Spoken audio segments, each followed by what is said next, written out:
ټول راغلي میلمانه چې د هر ځای نه وي زموږ مشران کشران ټولو ته زه په دې خاوره باندې په خیرالۍ او هرکلی وایم. ډېره د خوشحالۍ خبره ده چې په داسې وخت کې د انلاین ګیمونو موقع ده، د انلاین سیسټم چې دی او په داسې وخت کې زموږ ځوانان فزیکل ګیمز ته توجه ورکوي، نو دا ډېره د خوشحالۍ خبره ده. زموږ د کلي دپاره زموږ د علاقې دپاره دا ډېره د خوشحالۍ خبره ده چې داسې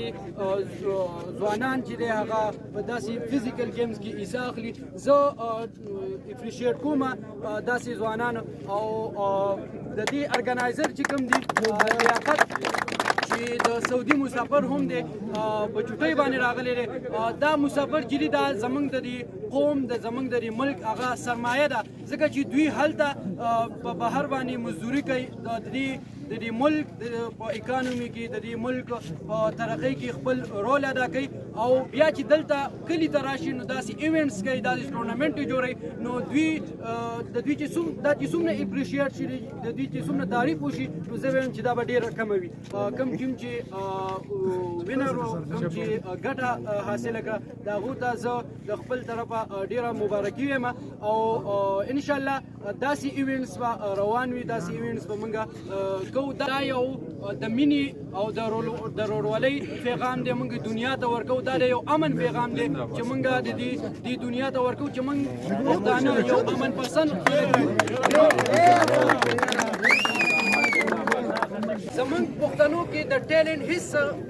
کمی نشته دی، د ټیلنټ په موږ کې هیڅ کمی نشته دی. الحمدلله تاسو ولیدل چې په کرکټ کې په میدان د کرکټ په میدان کې زموږ یو نوم دی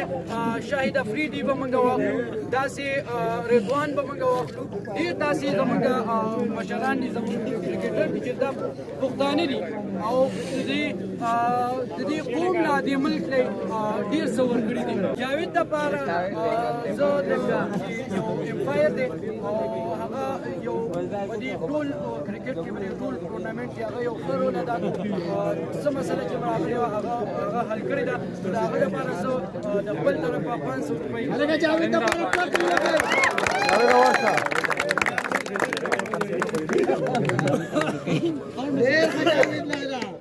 ډېر خیر